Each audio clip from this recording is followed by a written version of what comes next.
Dahil ilang araw na lang ay birthday na natin ay nag-isip tayo kung anong klaseng celebration ang gagawin na hindi lang yung typical na nakasanayan kundi yung may impact kahit papano. Ay, 2 days naman lang birthday na natoy. Saan natin ipag-celebrate na to sa layong lugar. Dayo ta dire sa Bukidnon. Malayo din sa pamilya, wala mga kaibigan. Kasama lang natin yung mga boys sa team. Mga ilan lang sila, 2, 3. Paano tayo mag-celebrate nito? Wala nang celebrate ng personal kasi lagi na lang tayo nag-celebrate na pansarili. Kung mag-celebrate man tayo yung may purpose na. Sige lang, pagdasal nyo lang na good health tayo lagi. Malakas pangatawan, safe travels, tapos maba ng blessing. Only. Best people, best team. Yun lang. Kailangan dito mag-birthday na At naisipan nating maghanap ng Puris Elementary School para doon natin gawin ng birthday at makapagpasaya na rin. Nag-search tayo, tinignan yung mga recommendation ng followers. Kahit sa DepEd ay pumunta din kami para magtanong pero parang ang haba ng proseso. Hanggang sa may kaibigang nag-recommend sa atin ng isang school daw ng katutubong lumad sa bukid. Kasama sila ay pinuntahan namin mismo ang lugar. Hindi birong biyahe at grabing lubak ang dinaanan at tawid pa sa sapa para mapuntahan lang ang lugar. At eto na nga, dumating na tayo sa Hauren T. Degebdeb Elementary School. Pagdating nga natin ay masayang tumatalo ng mga bata sa tuwa. Ang sarap nilang tingnan na masaya dahil dumating tayo. Bumaba agad tayo at kinamusta sila. Good morning, welcome to our school. O diba, nagsipagmano rin ng mga estudyante kahit di pa tayo matanda.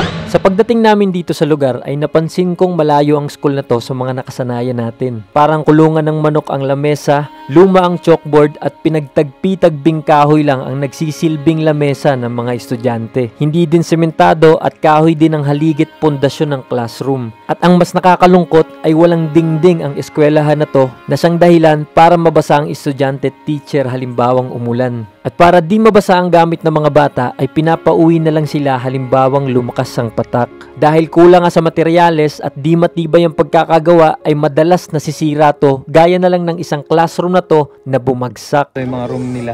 Yung walang dingding, meron lang tinapal lang konti dito. Tingnan nyo yung upuan nila kahoy, kawayan. Ito yung desk nila. Pinagkabit-kabit na tabla. Napakaswerte natin dati kasi sa mga public school is maganda, may mga armchair, mga ganyan no, puros ganyan. Teacher mismo na nagtuturo, dito lang nakaupo. Tapos yung mga estudyante dito, plywood na pinagtagpi-tagpi. Ito yung mga bag nila, luma na. Pati estudyante luma na, repeater.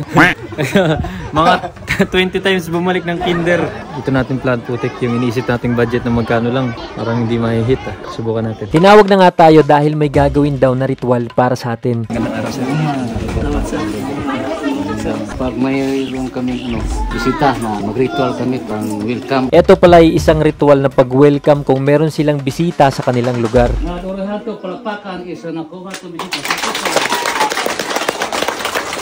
Magtapos ay eto nga, kumuha tayo ng maliit lang na piraso ng manok bilang parte ng tradisyon. Sumunod na din ang mga estudyante. Yun palang ibig sabihin ng ritual na to. Meron din silang cultural dance.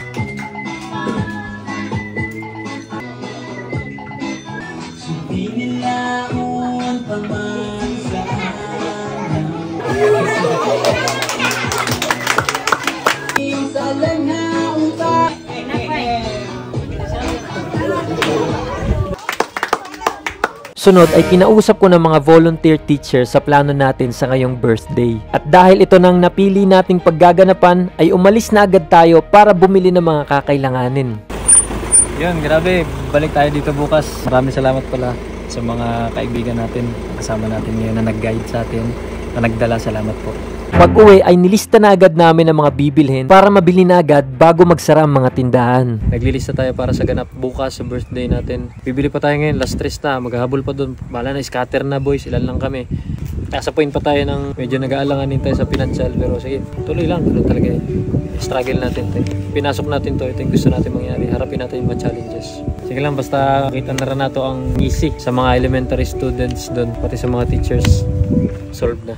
23,000. So meron tayong binigay kanina kay Dave na mga 15-17 para sa pagkain natin. Yung birthday natin bukas magkakaroon na ng purpose. So yan, hindi na pang sarili, may purpose yung ganap natin bukas. Tapos ito naman para to sa mga school supplies, ganyan pagkakasya natin kasi yung budget natin talagang ano na kumbaga parang sinagad na naman natin unexpected na naman. Sige lang, minsan lang naman mangyari to. Hindi minsan, lagi tayo nakaganto. Yung budget natin na iniisip, hindi talaga yun yung nangyayari. Natadagdagan talaga. talaga mas malaki pa yung nagagastos natin sa aktual. Pero sige lang, yun, si Lord na bahala. Pagdasal nyo lang na malupit yung ganap natin bukas. Kinabukasan na nga pala ang born day, kaya grabe yung pagmamadali na natin. Una nating binili at sinecure ay ang school supplies na ibibigay sa mga estudyanteng lumad. Yun, available pala yung Kindness Cap sa Kinglocks Clothing sa Shopee, TikTok Shop, meron tayo yan. Ito, yan.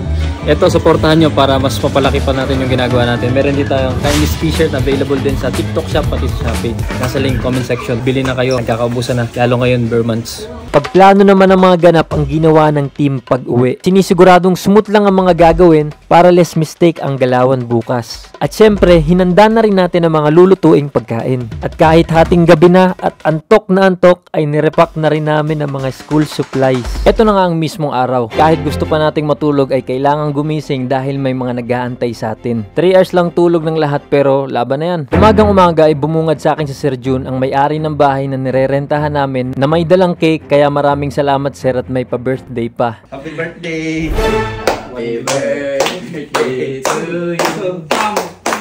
Happy birthday to you! Thank you. Hey! Happy birthday! Nanay ka na nga anak sa manikon? Salamat. Thank you. Happy birthday! Sir, salamat sir. Thank you. You know. Baka naman isang overlooking dyan. Hinanda na nga natin ang ibang gamit at may binigay din pala si Idol na kakanin sa ating binaki na napakasarap. Apso! Galing Dol. Galing kaglayan Dol, oh. Ay, grabe oh. Masa mini mais? Oh, binaki oh, diba? Wala nang intro, kainin na natin. Para makatikim ka ng ano ba, di ba? Oh, yun yan. Ito, pasabakin natin yan. Okay. Doon sa punsit yan para ano, di maano. Salamat sir. Ang sarap. Nakatikim ito. Sobrang solid, sobrang na-appreciate natin. Thank you. Maraming salamat. Kinarga na nga ng boys ang iba pang dalang gamit. Grabe naman yan.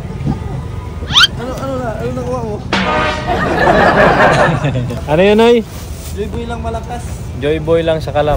At ito na naman tayo. Tatawid na naman ang ilog, maputik at grabing lubak na kalsada ang ma-experience mo bago makarating sa eskwelahan. Yan, tignan nyo yung inaano natin, tignan nyo yung pinupuntahan natin. Talagang liblib na.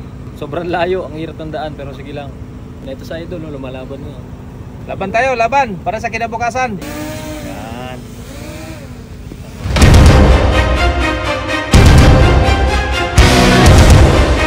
Grabe, takting lubak na yung daan. Iboy lang sa kalam, max lang sa kalam. Putik, ibangin no?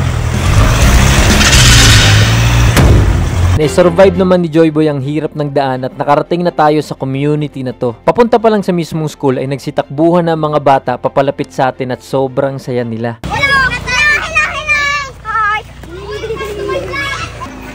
Ayun, nakarating na rin tayo sa wakas. Dito na yung school. Diyan, sa school na yan. Sa Hausenti de Gebdeb. Dito natin gagawin yung video, yung surprise. Lahat-lahat na. Gindabi sana yung mangyari. Hindi na lang para sa birthday ko, parang yun, para sa mga bata. At the same time, parang yun na yung gift sa akin na kapagpasaya nila. Sige, enjoy muna tayo dito. Hindi enjoy, stress muna, pressure para magawa to. Ma-pull off natin ang pinakamalakas. Tulungan nyo kami Lord at lahat ng team.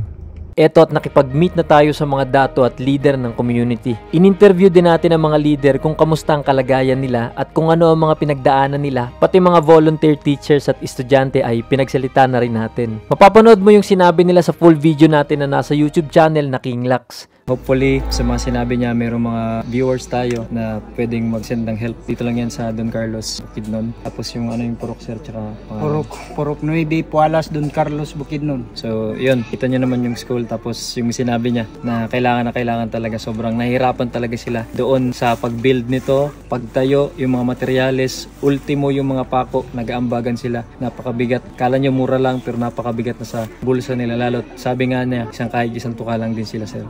Sir, may gusto ka pang sabihin dito? Maraming salamat pala kay Idol Kinglocks na napaunlakan niya kami na magsalita dito sa social media para maparating sa mga kababayan natin sa buong Pilipinas na akala ng gobyerno natin na okay lang kami dito, pero sa pamamagitan ni Kinglocks na nakapunta siya dito, makikita na ng buong Pilipinas ang sitwasyon namin dito. Maraming salamat. Pagtapos ay nagpa-games naman tayo sa mga bata. Mga bata, ready na ba mag-games?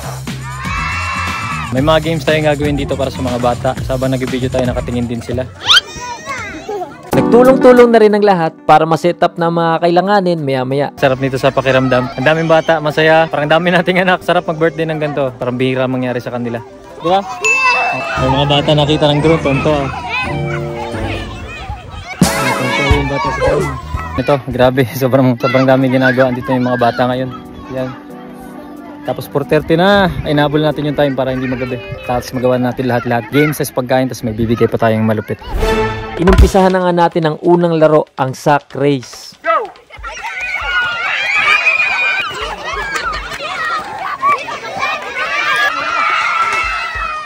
Ang nanalo, Team C! Sunod ay hampas palayok naman. Sige, pila mo na, pila dito, pila. Ondo. Pak. Wala.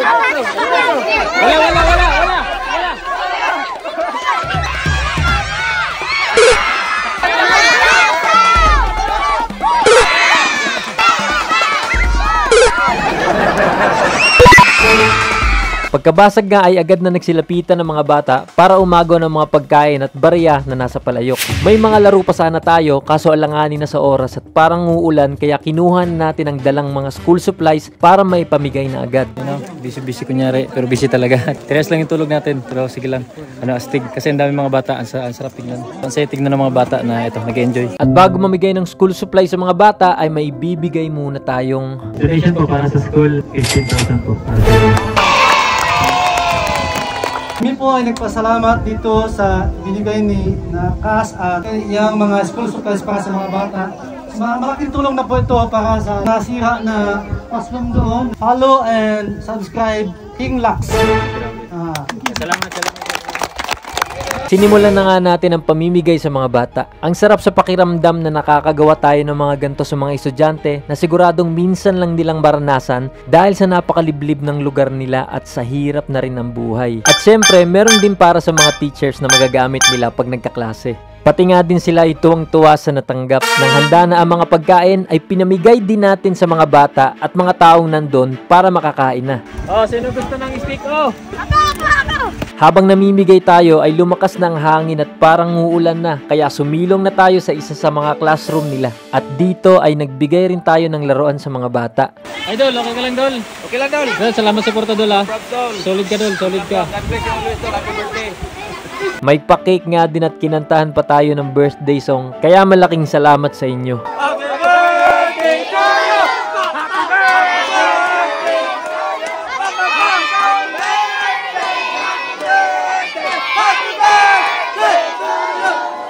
Salamat Lord sa panibagong buhay at taon. Salamat. Okay na din.